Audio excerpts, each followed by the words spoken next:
Good morning, good morning. Good morning mga kabarubal. Ngayon po ay tayo nagbabike papuntang trabaho.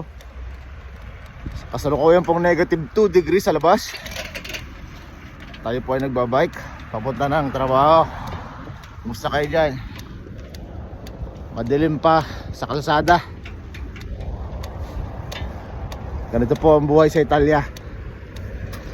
Sarap sana mamuluktot sa kumot at matulog, pero kailangan. Napakadilim pa oh.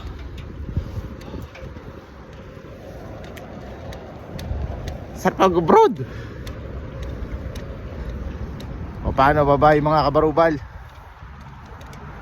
Babay tayo pa ano.